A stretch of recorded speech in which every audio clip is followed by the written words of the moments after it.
Pessoal, boa noite. Seja muito bem-vindo ao nosso encontro aqui de profissional para profissional. Toda sexta-feira, 19h30, a gente se encontra aqui para conversar sobre atendimento clínico de crianças e adolescentes com TDAH. E hoje a gente vai falar sobre a anamnese, que é um instrumento tão importante, né, nos nossos atendimentos, no nosso processo de avaliação, né, na hora que a gente vai identificar, né, se a criança realmente tem ou não TDAH. A anamnese é um instrumento riquíssimo, valiosíssimo, muito importante para a gente. E a gente vai entender um pouquinho sobre esse instrumento e a gente também vai analisar, né, os pontos chaves na hora de você tanto aplicar, né, quanto você depois analisar os resultados, né, as respostas dos pais. É importante que a gente saiba, né, analisar todas aquelas informações, porque na verdade a gente coleta tanta informação, né, e se a gente não souber depois analisar essas informações, fica complicado, né? Então, hoje a gente vai falar sobre isso. Então, seja muito bem-vinda, seja muito bem-vindo, você que está entrando aqui. Lembrando que toda sexta-feira nós temos o nosso encontro aqui, a nossa live de profissional para profissional, uma live voltada para você que é psicóloga, psicopedagoga, você que trabalha com atendimento clínico de crianças com TDAH. Essa live é para você. E toda semana a gente está aqui, 19h30, conversando, né, sobre algum aspecto do nosso atendimento clínico a crianças com TDAH.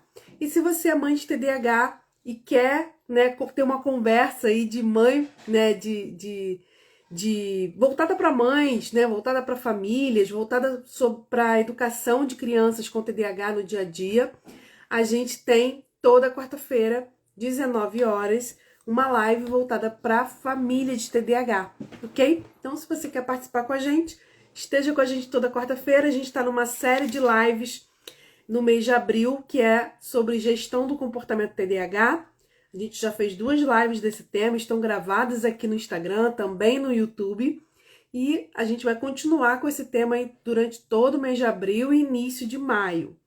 E nós, né, que somos profissionais, psicólogos, psicopedagogos, que atendemos crianças com TDAH, toda sexta-feira a gente tem o nosso papo aqui, né, pra gente poder conversar um pouquinho, tá? Então seja muito bem-vinda, seja muito bem-vindo aqui ao nosso encontro. E hoje, como eu falei, a gente vai falar sobre um instrumento muito importante que nós utilizamos, né, na avaliação, no nosso processo de avaliação. E é claro que não é um instrumento específico da psicologia, né? Os psicopedagogos também, médicos, enfim, a anamnese é um instrumento, né? Escolas também utilizam esses instrumentos, mas quando a gente está recebendo uma criança, seja uma criança já com diagnóstico fechado ou uma criança que ainda está em processo de avaliação, né, para a identificação de um possível transtorno, é importante que a gente aplique a anamnese, né? A anamnese é um instrumento um pouquinho grande, né? Ele é extenso e ele é minucioso, ele vai coletar informações da vida da criança desde da concepção ali, né? Passando pela gestação, nascimento, os primeiros anos de vida, os primeiros aprendizados da criança e chegando aí até a idade, né, que a criança está, ou adolescente, enfim, para que a gente consiga entender como é que foi essa evolução, né, esse desenvolvimento dessa criança e os contextos que ela vive, ok? Deixa eu ver aqui, ó. Descobri agora o diagnóstico do meu filho, TDAH e dislexia. Assim, muito comum, né? Crianças com TDAH também apresentar dislexia. É comum aparecer os dois juntos, né? E como eu estava falando, né? Essa live é uma live voltada para profissionais. É claro que toda mãe, toda família de TDAH é muito bem-vinda aqui, né? Eu procuro falar com uma linguagem mais simples possível, né? Para que vocês possam entender também, né? Mas a gente está aqui com foco para trazer reflexão sobre a prática, né? Só que assim, a anamnese, quem vai responder, né? Quem vai fornecer todas as informações da anamnese são os familiares, né? A família, a mãe, geralmente a mãe, né, que vai estar dando essas informações. Então você que é mãe de TDAH, quer saber um pouco mais por que que a gente aplica essa anamnese tão extensa, tão cheia de detalhes, por que a gente pergunta tanto, né, sobre a vida da criança durante ali, né, o processo de avaliação, por que que a gente faz isso, né? E que essas informações têm a ver com TDAH? Né? TDAH não é um déficit de atenção? Se a criança é hiperativa, se a criança tem desatenção, já não era suficiente? Não, né? A gente sabe que não. Quem me acompanha aqui sabe que não é bem assim. E a anamnese é um ponto-chave. Uma anamnese bem aplicada vai ser meio caminho andado aí no nosso processo de avaliação, ok? E a gente vai falar sobre isso hoje, já começando com a estrutura dessa anamnese, tá? Por que eu vou falar da estrutura? Porque se você pesquisar na internet, você vai ver aí uma infinidade de modelos de anamnese diferentes, né? Você vai ver, por exemplo, anamnese voltada para a área da saúde, anamnese voltada mais para a área da educação, tem anamnese de todos os tipos. Claro que existem questões, perguntas, itens que são comuns, né, a maioria das anamneses que a gente encontra, mas há uma variedade muito grande. E assim, você profissional, né, vai encontrar qual o melhor instrumento, aquele que você se sente mais à vontade, que para você, né, traz as informações mais pertinentes aí no seu processo de avaliação. Informações que são importantes para você e com a experiência, né, com o tempo, a gente vai ficando cada vez mais, vamos dizer assim, criando uma desenvoltura, né, melhor para aplicar a anamnese e também vai encontrando qual seria o instrumento ideal para a gente, ou pelo menos o instrumento que mais se aproxima com aquilo que a gente deseja. Então, assim, a minha anamnese, né, já sofreu alteração, mudança várias vezes durante esse tempo que eu atendo. Então, cada vez que eu aplico e que eu percebo que está faltando alguma informação, ou percebo que tem informação ali repetida, informação demais, né, eu vou alterando o instrumento, né? E hoje eu uso um instrumento, só para vocês terem uma ideia, ele tem 17 folhas, 17 páginas, né? Então, assim, é um instrumento bem longo. É claro que tem várias linhas ali para a família escrever, né? E com espaço, então 17 com um espaço bem grande, né? Com bastante espaço, linhas e tudo mais para a pessoa poder escrever aquilo que é importante. Mas, só para vocês terem uma noção do quanto extenso é, mas também o quão importante, né? Às vezes a gente negligencia um pouco a anamnese, né? E a gente vai, o que a gente faz? A gente faz uma entrevista inicial ali com a família, coleta algumas informações e entrega a anamnese para a família preencher em casa, porque realmente é um instrumento longo, né?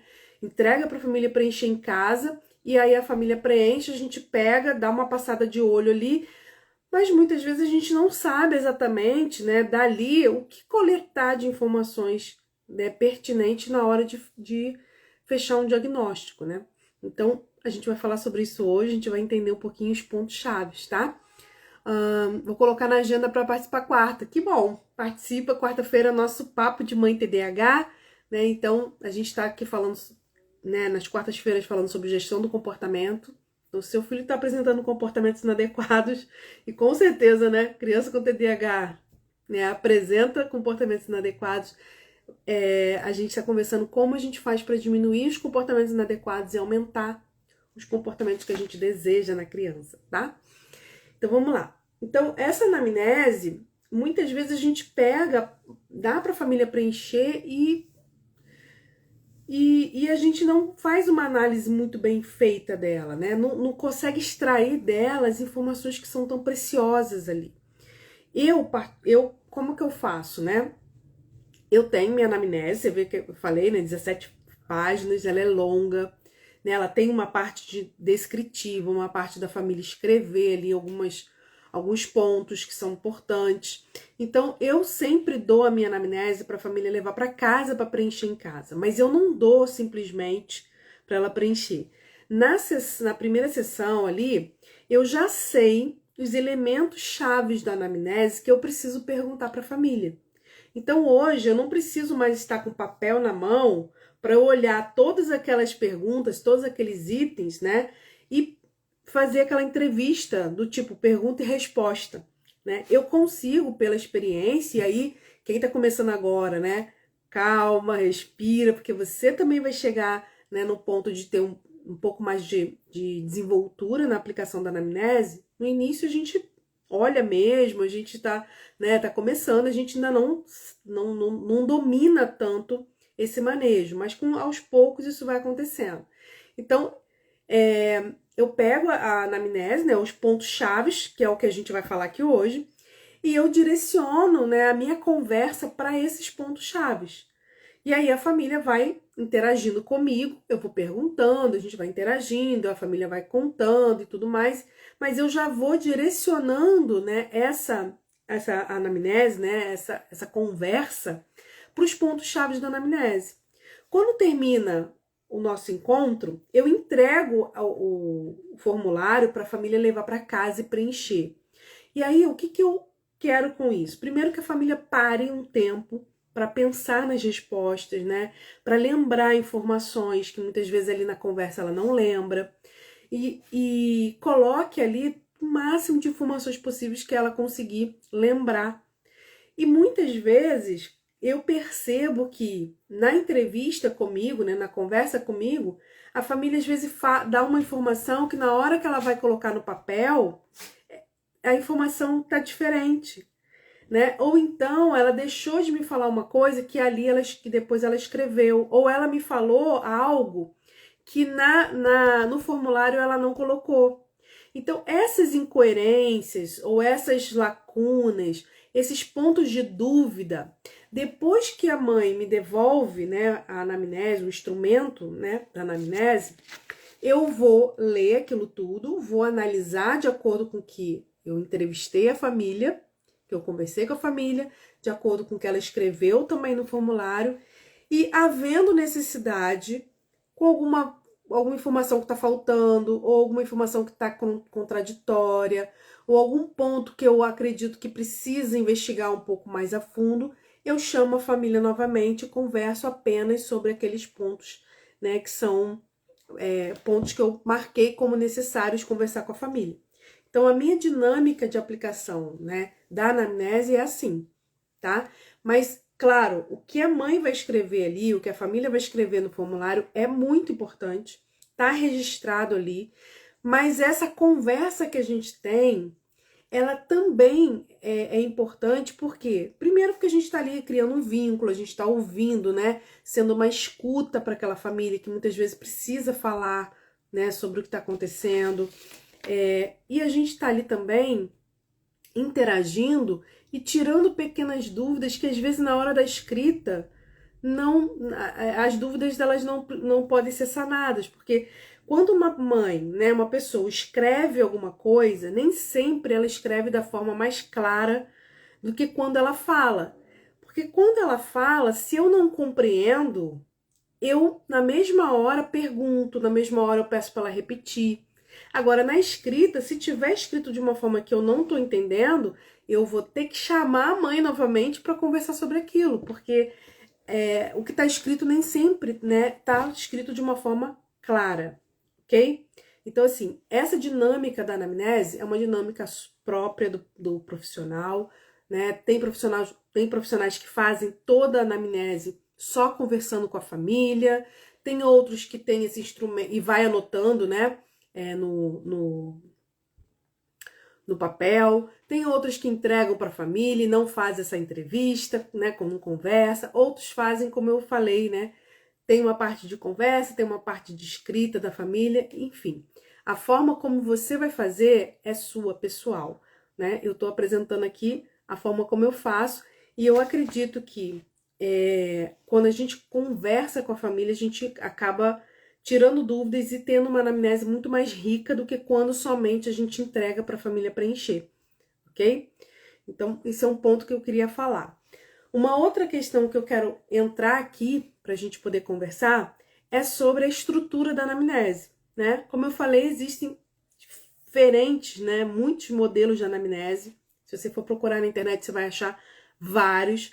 Cada profissional, né, vai se identificar com algum desses modelos, vai aprimorar ao longo do tempo, vai mudar algumas coisas, acrescentar, tirar, enfim. Como aconteceu comigo, e eu tenho certeza que com muitas já aconteceu, e com você também provavelmente vai acontecer, né? Porque a gente vai pegando ali o jeito, a gente vai cada vez com a experiência refinando mais esse instrumento. Mas de uma forma geral, existem 5 itens que precisam estar presentes na anamnese. Ou melhor dizendo, não 5 itens, mas 5 blocos de perguntas, né? Que precisam estar ali na anamnese para que a gente consiga capturar ou coletar, melhor dizendo, as informações que são necessárias. A gente coleta o máximo de informações possíveis, desde lá da concepção, porque muitas vezes, gente, a própria concepção traz elementos pra gente. Por exemplo, se a criança foi planejada, né? Criança não, a gravidez, né? Foi planejada, se não foi. Então, assim, se é uma criança adotada, se não é, isso faz parte da concepção, né? Então, tudo isso são elementos pra gente. A mãe queria, o pai não queria, ou o pai queria muito e a mãe só teve o filho para agradar o pai. Então, toda essa questão da concepção também traz elementos pra gente, né? E aí a gente vai investigando toda a gestação daquela criança, né? Até o nascimento, a gente vai investigando os primeiros dias de vida, os primeiros meses de vida, os primeiros anos de vida, até chegar na idade atual, né? Da criança ou do adolescente, né? Nos contextos que ela vive, tá? Então, a anamnese, ela não é um instrumento de avaliação de TDAH. Ela é um instrumento de avaliação amplo que, quando a gente aplica, a gente consegue pensar alguns elementos que podem nos ajudar na avaliação do TDAH, ok? Então, fique isso bem claro, porque senão a gente pode confundir, né? E achar que a anamnese você vai fazer a anamnese e você vai sair com o diagnóstico de TDAH. Não é assim. O diagnóstico, ele é muito mais do que isso. Agora, a anamnese é um instrumento poderosíssimo no nosso processo de avaliação, quando a gente está avaliando TDAH também. Okay? Então, vamos para os 5 itens da nossa anamnese. E aí, conforme eu for falando os 5 blocos, né, de perguntas, eu já vou chamando a atenção de vocês para alguns pontos que são essenciais no TDAH. Agora, para você conseguir olhar para Vamos pensar, você foi lá, aplicou a anamnese, conversou com a família, coletou um monte de informação, preencheu aquele formulário todo, né? Vamos pensar no meu aqui que tem 17 páginas, ou 10 páginas, sei lá. Preencheu aquelas informações todas, e aí você fica com aquele calhamaço de folhas cheio de respostas, cheio de informações, e aí você não sabe o que você faz com aquilo. Tá, tudo bem, a criança nasceu prematura, a mãe usou álcool na gravidez, não, a mãe não usou álcool, foi tudo bem na gravidez. Então, tá, e daí? O que você vai fazer com essas informações, né? E a gente precisa ter em mente 2 coisas. Primeiro, a gente tem que saber de psicopatologia, né? Por que a gente precisa saber de psicopatologia? Porque quando a gente sabe de psicopatologia, né, a gente também vai saber dos fatores de risco para aqueles transtornos, né, para os transtornos mais comuns da infância, né, que a gente mais acaba encontrando aí nos consultórios, né. Então, quando você vai fazer, né, vamos pensar que seu paciente chegou com suspeita de TDAH. Então, quando você vai aplicar e analisar as informações da anamnese, você precisa ter em mente não só os critérios diagnósticos do TDAH, né, os sintomas do TDAH, mas você também precisa ter em mente os fatores de risco que podem levar ao TDAH. Então, existem, claro, vários fatores de risco, eu vou falar 4 aqui, e depois que eu falar esses 4, eu vou entrar nos itens da anamnese, que aí vocês vão ver o quanto esses 4 itens estão presentes lá, ok? Então, claro que dentre vários outros fatores, 4 se destacam. Primeiro, prematuridade. Segundo, baixo peso ao nascer. a prematuridade e o baixo peso ao nascer aumenta de 2 a 3 vezes o risco de uma criança desenvolver TDAH. Então, não quer dizer que toda criança que nasceu prematura, nem toda criança que nasceu com baixo peso vai ter TDAH. Mas o fato da criança ser prematura, o fato dela nascer com baixo peso, aumenta 2 a 3 vezes o risco dela ter TDAH. Então, se você tá lá suspeitando que aquele paciente que você recebeu tem TDAH e você for lá na anamnese e tiver escrito que ela nasceu prematura, ou nasceu com baixo peso, ou nasceu com os dois, né? Você vai marcar lá um xizinho, né? Um ponto assim, ó. Tem aqui 2 itens que são fatores de risco de TDAH. Então, pode ser que realmente que a minha hipótese esteja correta, tá? Agora, não quer dizer que se a criança não nasceu prematura e não nasceu de baixo peso, que ela não vai ter TDAH. Não é isso, tá bom? Crianças que nascem, né, no tempo normal, com peso adequado, também pode desenvolver TDAH. Só que quem nasce prematuro e quem nasce com baixo peso tem 2 a 3 vezes maior risco de ter o transtorno, ok? Um outro fator de risco muito importante e que já está comprovado que realmente influencia bastante, não quer dizer que aconteça com todos, mas é um fator de risco muito grande, é o tabagismo materno. É a mãe que fuma durante a gestação. A mãe que fuma durante a gestação, ela aumenta e muito a chance do seu filho desenvolver TDAH. Ok? Então, prematuridade, baixo peso ao nascer, tabagismo durante a gestação, né? Tabagismo materno, a gente tem que estar de olho.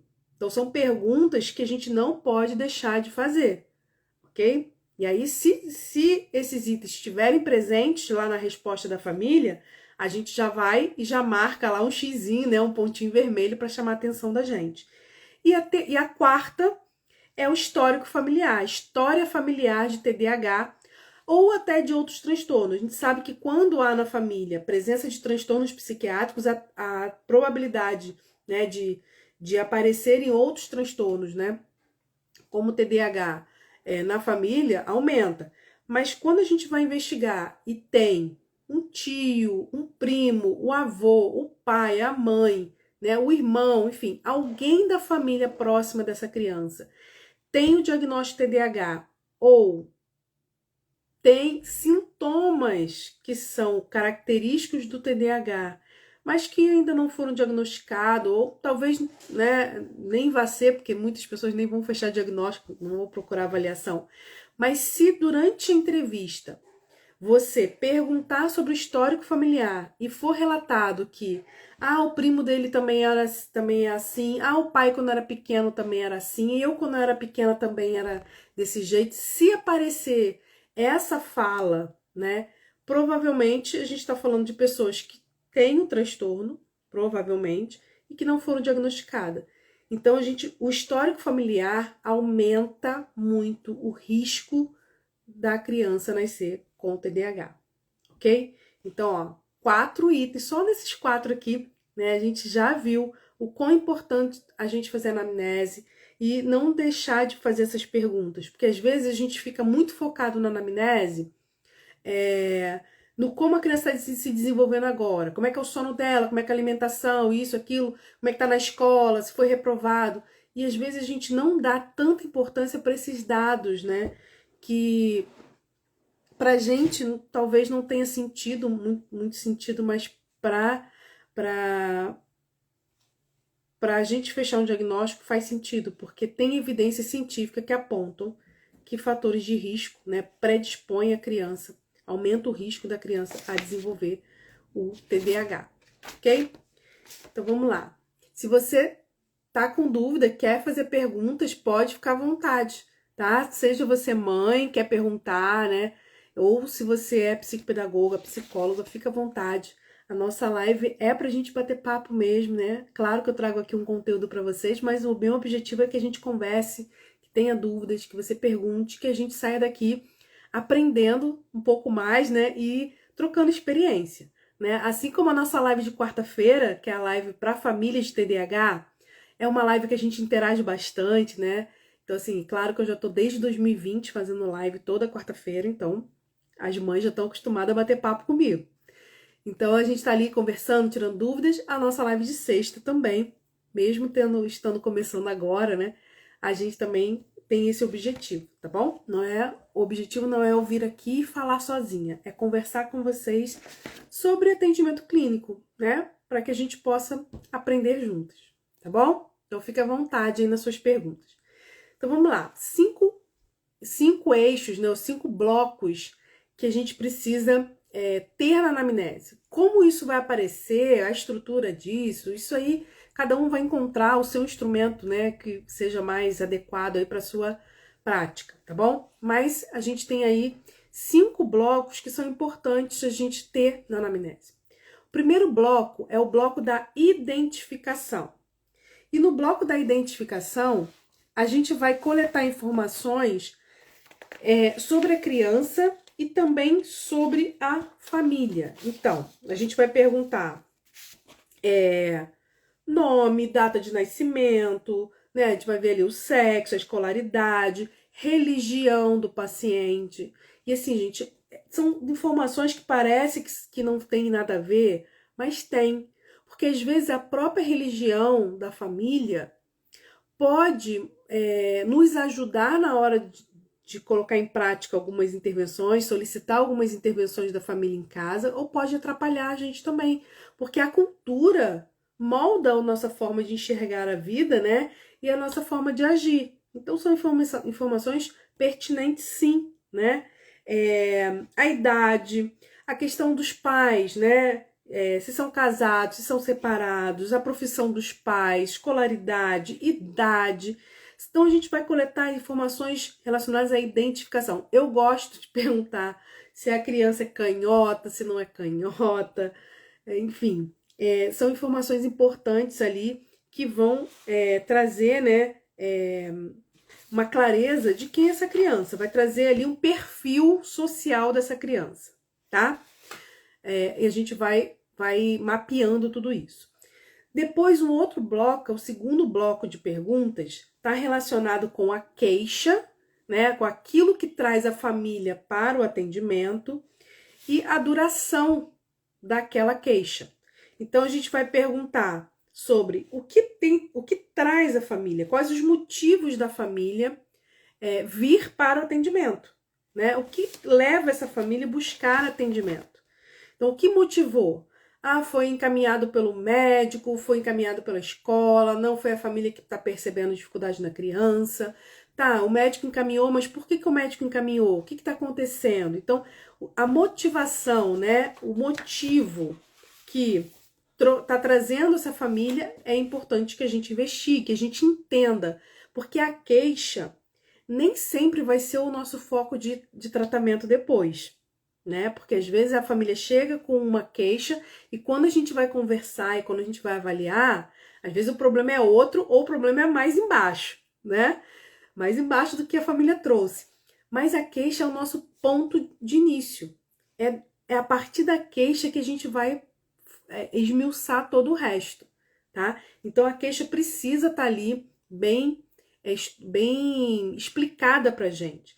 E a gente também precisa entender quando que essa queixa, né, quando que essa demanda, essas dificuldades que a família está relatando, né, esses motivos dela estar vindo para o atendimento, quando isso começou a aparecer, né? Então apareceu quando? É desde quando ela nasceu, não foi depois de determinada idade, não foi depois que ela mudou de escola, não foi quando a gente mudou de cidade, quando a gente, enfim, teve separação do marido com a esposa, ou teve o nascimento de um filho. Então, assim, a gente precisa identificar a partir de quando esses sintomas ou essa queixa começou a aparecer. E isso vai fazer diferença, tá? Porque se a gente está falando de TDAH, e TDAH é um transtorno que faz parte da vida da criança desde sempre, ainda que a gente vá fazer o diagnóstico só depois de 4, 5, 6 anos, mas o TDAH está presente. Então, quando a gente começa a investigar o aparecimento dos sintomas, eles provavelmente vão ser relatados que apareceram desde muito cedo, tá? Então, por exemplo, Juliana, ele nunca teve problema de atenção, nunca teve problema de hiperatividade, nunca teve problema nada disso, mas depois da pandemia, então assim, houve um marco que fez com que a criança mudasse o comportamento. Então a gente precisa investigar, porque TDAH não é alguma coisa que acontece que causa o TDAH. O TDAH é TDAH desde sempre. Então a gente precisa investigar. Essa pandemia foi algo que gerou esse comportamento, gerou esses sintomas, e aí não seria TDAH, ou a pandemia foi algo que fez com que esses sintomas aparecessem, porque eles já estavam lá e talvez não estivesse sendo percebido. Então a gente vai precisar investigar isso, tá? E é na queixa ali que a gente vai fazer esse tipo de investigação, ok? Então a queixa, né? Investigar sobre a queixa, perguntar sobre a queixa é importante, porque a gente vai identificando, né? Quanto tempo isso acontece, a gente vai identificar quais são as causas que a família acredita que pode ter gerado essa queixa, né? Então, quais foram os episódios, as situações que podem ter gerado isso, ok? Foi depois de quando, né? Aconteceu alguma situação que, a partir daí, a criança mudou o comportamento ou não? Então, a gente vai investigando e vai chegando a essas informações que são preciosas para o diagnóstico. E, em especial aqui, que é o nosso caso, né? O diagnóstico de TDAH. Eu tô olhando aqui, gente, de vez em quando, porque eu tô vendo a anamnese aqui, né? Eu não quero perder nenhum item, tá? Nesse item aqui da queixa, nesse bloco, a gente também pergunta, né? Com que frequência e com que intensidade, né? Essa queixa aparece, esse comportamento, enfim, que é trazido, né, pela família como um problema. Com que intensidade, com que frequência, como os pais agem diante dessa queixa, como os pais lidam com essa situação. Isso também é importante, porque vai nos dando informação do que já foi feito, de como os pais estão encarando o problema, né? Enfim, e se existem outras preocupações, se existem outras queixas, né, que os pais querem levantar aí, querem falar, além daquela que foi a principal, aquela que foi a motivadora, né, dos pais virem para o atendimento. Tudo bem? Então, o primeiro bloco de perguntas é sobre identificação. O segundo bloco de perguntas, que é muitíssimo importante, que é sobre a queixa, né? E a gente vai identificar a queixa principal, a gente vai identificar quanto tempo essa queixa vem aparecendo, né? Se houve episódios anteriores que pudesse marcar no tempo, né? Depois desse episódio começou ou não. E o que os pais, né, têm feito diante desse problema e se esse problema tem frequência e intensidade, com que frequência e intensidade esses problemas aparecem, ok? E nosso terceiro bloco de perguntas, que é sobre a história da doença atual, né? A história da situação ali, né, da pessoa, né?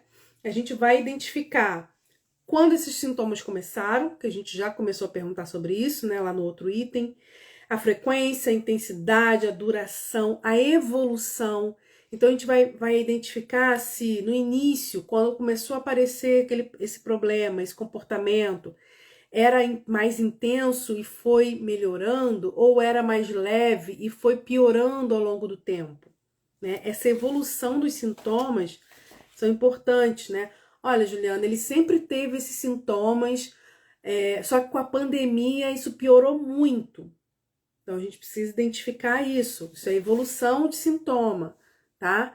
Ó, ele tinha esses sintomas muito fortes, mas depois que eu parei de trabalhar e comecei a ficar com ele, dar mais atenção para ele, os sintomas continuaram, mas melhoraram bastante. Tudo isso é informação, gente. Tudo isso é informação preciosa pra gente, porque nos dá elementos para que a gente consiga identificar se aquilo, né, todo aquele histórico que a gente está levantando faz parte do TDAH ou não, tá? se tem algum outro fator associado e se tem prejuízo e quais prejuízos, né? Em que ambientes, que contextos esses prejuízos aparecem, quais são esses prejuízos, qual a intensidade desses prejuízos. Então, a gente vai mapeando tudo isso nessa história da doença atual, né? A gente vai mapeando todo esse histórico aí, né? Toda essa história, melhor dizendo, da queixa, né? Da doença, caso da queixa que vai chegando pra gente, a gente vai esmiuçando isso com o máximo de informações possíveis, ok? Então, deixa eu ver aqui uma pergunta que eu coloco que tem a ver com isso, tá?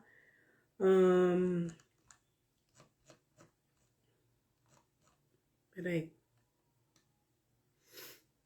Ó, a questão se a criança já passou por algum trauma.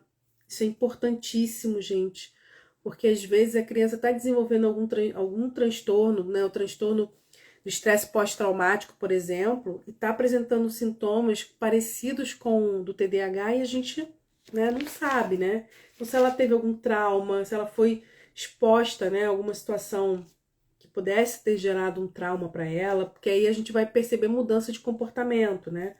Então a gente vai investigando tudo isso, ok? A gente vai então para o quarto bloco de perguntas da nossa anamnese. Nosso quarto bloco de perguntas, que tem a ver com a história pessoal, né? A história da criança. E aí, nesse bloco de perguntas, a gente vai perguntar, aí a gente vai entrar na vidinha da criança como um todo, né? A gente vai perguntar sobre os pais, então o relacionamento dos pais, a história do casal. Então eu pergunto bastante sobre isso. A história do casal, idade do pai, idade da mãe, quando teve a concepção, né, no período da gestação, se a gestação foi planejada, se não foi, enfim, se essa criança, né, é o primogênito, se é o do meio, se tem outros filhos, se é o caçula. Então a gente vai perguntar, né, dados sobre a gestação, se a mãe passou bem na gestação, se ela teve algum episódio ali, né, que pudesse trazer um desconforto, seja físico, seja psicológico, enfim. Oi, Luciana, seja bem-vinda. Então, a gente vai identificando, né, durante todo o processo de gestação dessa mãe, elementos que podem nos trazer dados importantes. Então, quem estava aqui no início me ouviu falar que tabagismo materno, né, tabagismo durante a gestação, é um fator de risco muito grande para desenvolvimento TDAH. Então, quando eu pergunto para a família, lá na anamnese, se ela fumou durante a gravidez, ou se ela teve contato, né, com fumante, um contato constante com fumante, se eu pergunto se a mãe fumou durante a gravidez, eu estou coletando uma informação muito preciosa, ok? Agora, é claro que o fato dela ter fumado não quer dizer que o filho tem TDAH, mas predispõe, né, a um grande risco de ser TDAH, né, a suspeita, né, que eu tenho de TDAH confirmar, ok? Então a gente vai esmiuçando, né, a gestação, se a mãe enjoou muito, se bebeu durante a gestação. Gente, álcool durante a gestação também traz problemas, né? Então, ó, deixa eu falar aqui para vocês em relação ao álcool. O álcool, só um minutinho.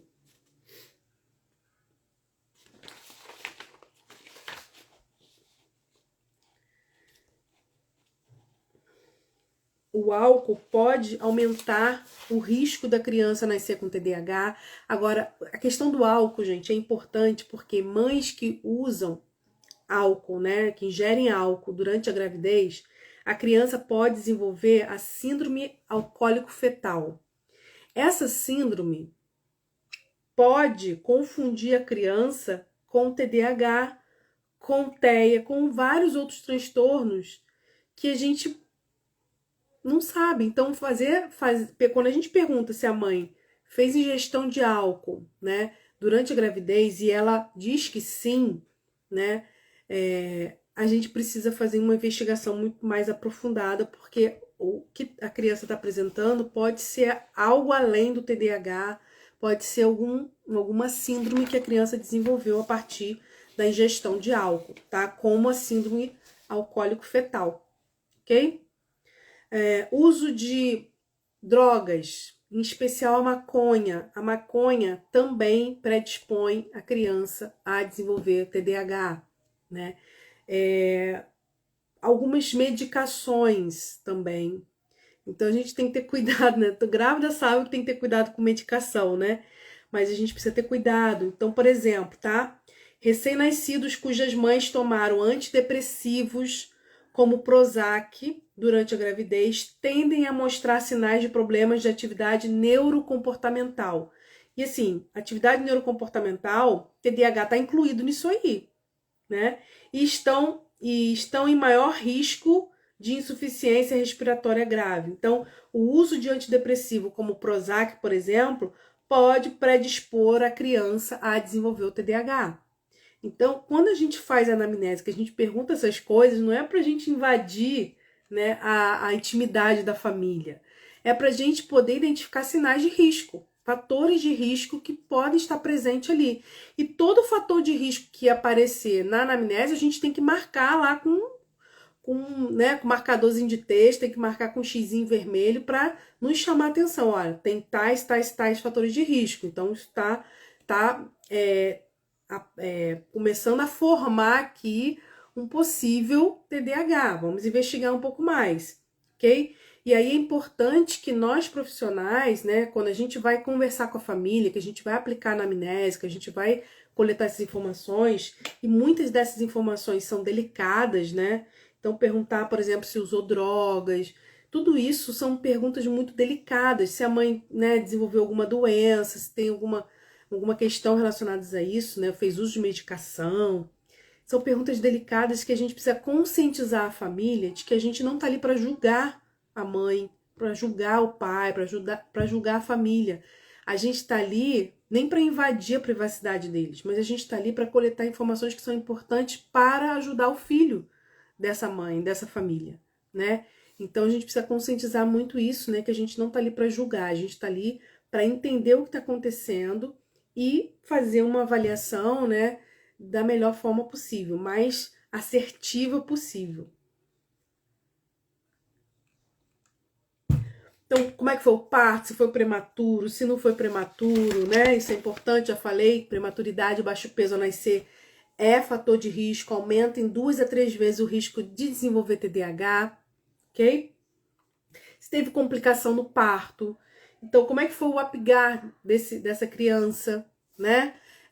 Se teve complicação, a criança, sei lá, ingeriu o líquido amniótico quando nasceu, a criança nasceu com icterícia.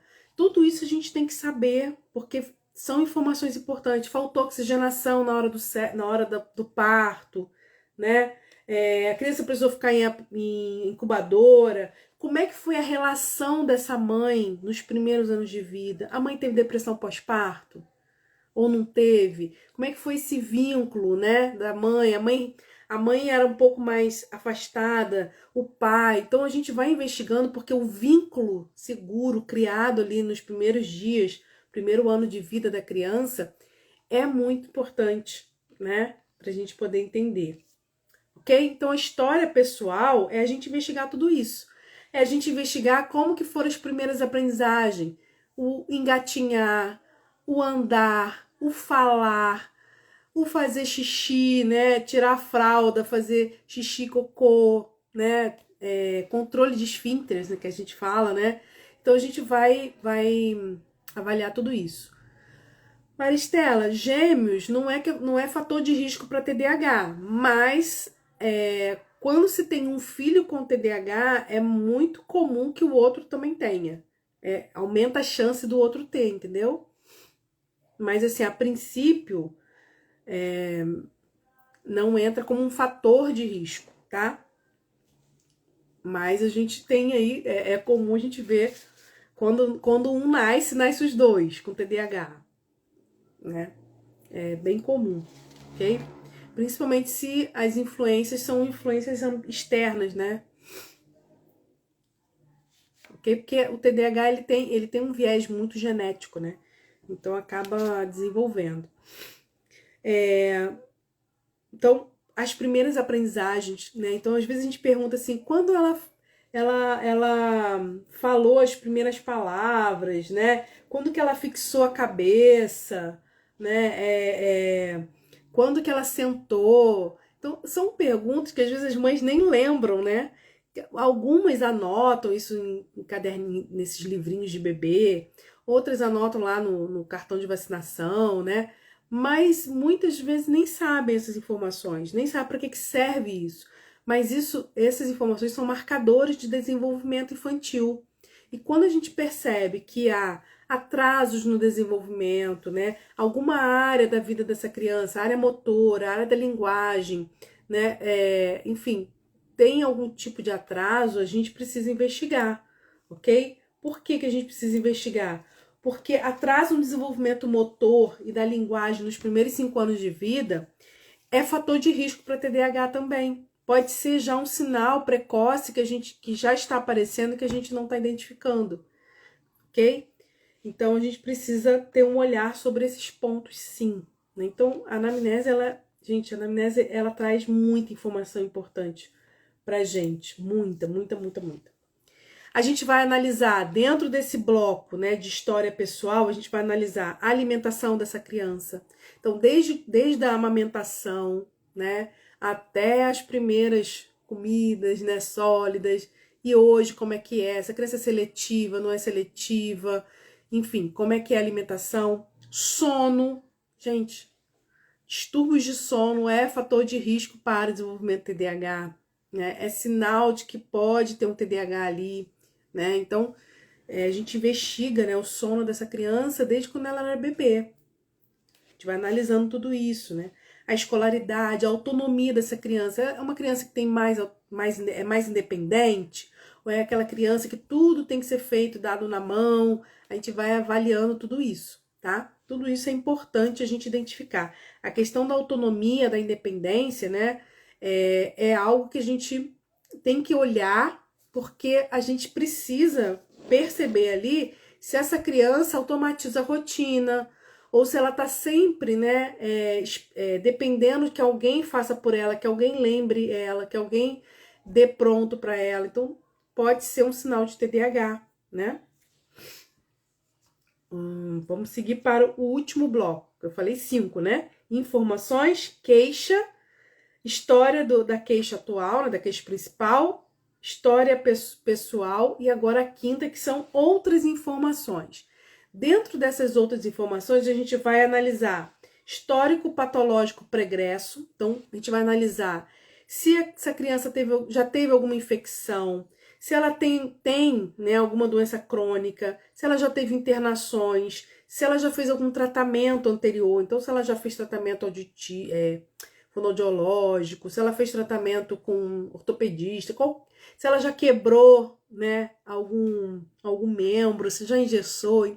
Porque assim, quando você investiga isso e às vezes, né, se ela é uma criança que está sempre caindo, sempre tem acidente, sempre se machucando, né, é uma criança que provavelmente pode ter um TDAH que explique isso, né? É uma criança que foi ao fonoaudiólogo porque quando ela era pequena, quando a mãe chamava, ela não respondia, a mãe achava que ela era surda ou que ela tinha problema de audição. Então a mãe procurou uma fono para ver e não tinha, né? Isso é um sinal de TDAH. Claro que não é um sinal isolado, óbvio, né?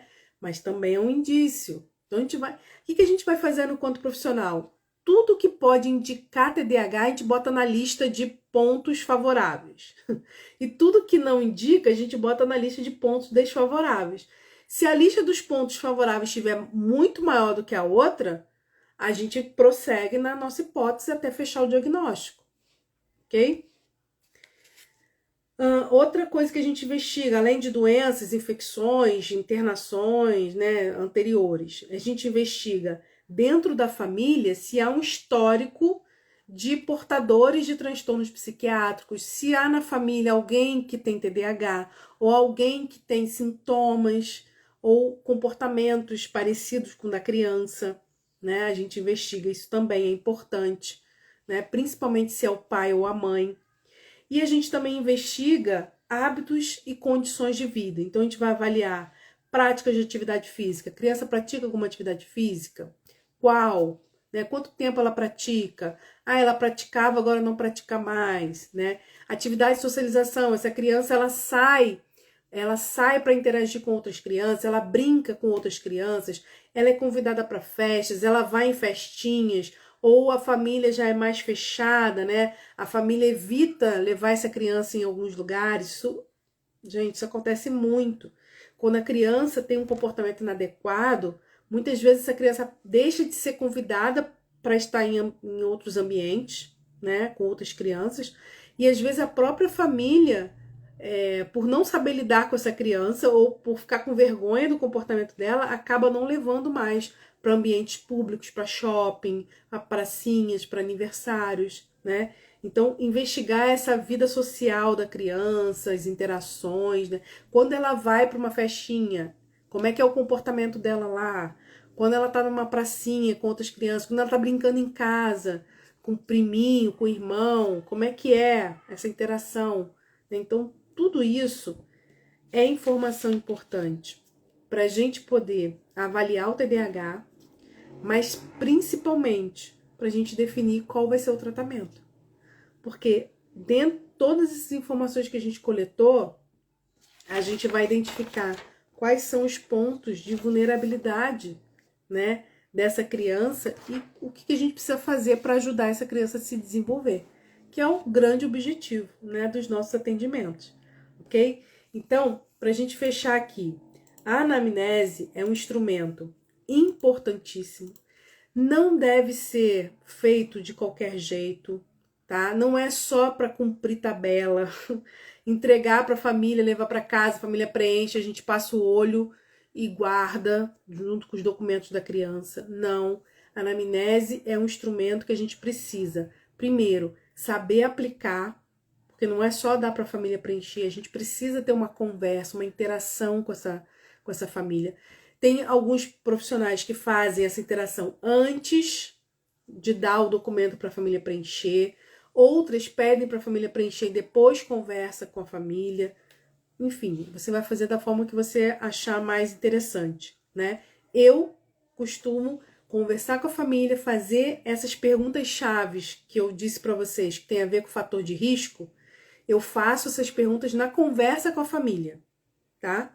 A família vai falando, eu vou puxando aqui, puxando ali, e depois eu entrego a anamnese para a família preencher. Quando a família me devolve, eu analiso aquelas informações que ela me relatou e que ela escreveu, e se tiver pontos de incoerência, contraditórios, né, ou pontos que estão faltando alguma informação, pontos que eu quero investigar um pouco melhor, eu chamo a família novamente para conversar, para tirar dúvida, para coletar mais informações. Então, é assim que eu aplico a anamnese, e a partir da análise daquelas informações eu vou marcando, né, quais são os itens que podem estar indicando um risco para TDAH ou para outro transtorno, né, que pode acontecer também, mas a gente está falando aqui de TDAH, né? Então, risco para TDAH, e se tiver ali dentro da anamnese fatores de riscos para TDAH, de risco para TDAH, eu amplio a minha avaliação com outros instrumentos, claro, né? Relatório da escola, conversa com a criança, observação do comportamento dela, enfim, eu realizo toda a minha avaliação clínica ali para coletar as informações e identificar se realmente, né, a minha hipótese que eu levantei lá na anamnese, ela de fato é real ou não, né? E é assim que eu faço. E eu espero que tenha ajudado vocês aí, né, a clarear um pouco, né, por que a gente aplica essa anamnese tão grande, com tantos detalhes, e quais os pontos que são importantes a gente levar em consideração na hora da nossa avaliação de TDAH. Tô com uma suspeita de TDAH, então a gente tem que observar, né, toda a questão da gestação, uso de medicamento, uso de álcool, uso de drogas, principalmente cigarro, principalmente, né? A gente vai analisar nascimento, baixo peso ao nascer, prematuridade. A gente vai investigar o histórico dessa família, se tem outras pessoas com os mesmos comportamentos ou com diagnóstico de TDAH ou outros transtornos, né? A gente vai investigar também a questão do desenvolvimento dessa criança, desenvolvimento motor, desenvolvimento da linguagem, né, para ver se tem ali indícios de que ela teve algum atraso nesse desenvolvimento que pode sinalizar um TDAH. A gente vai analisar sono, então presença de distúrbios de sono, problemas no sono, acende a luz amarela para a gente investigar o TDAH com mais cuidado, mais a fundo, ok? Então são elementos básicos aí, né, que a gente vai perguntando para a família e vai chegando à conclusão se a pessoa, né, pode ter ou não TDAH. Ok? Perguntas? Alguém quer fazer alguma pergunta sobre o que a gente conversou? Podemos encerrar. Semana que vem a gente vai estar aqui novamente para a gente conversar sobre um aspecto, né, do atendimento clínico de crianças com TDAH. E no dia 25, eu já vou deixar aqui um spoiler para vocês, né? Algumas profissionais estão me perguntando, Juliana, quando você vai abrir seu curso? Quando você vai abrir seu curso? Enfim, ano passado eu não consegui abrir o curso, né? Tava muita mudança, muita coisa, volta de pandemia. Enfim, fiquei muito atolada, eu não consegui abrir meu curso ano passado. Mas esse ano vou abrir. E assim, gente, o curso tá muito, muito completinho. Eu tenho certeza que vai ajudar muito você que é psicólogo e psicopedagogo. Então, dia 25 eu vou fazer o lançamento do curso. Vou abrir as vagas com um desconto muito, muito, muito bom.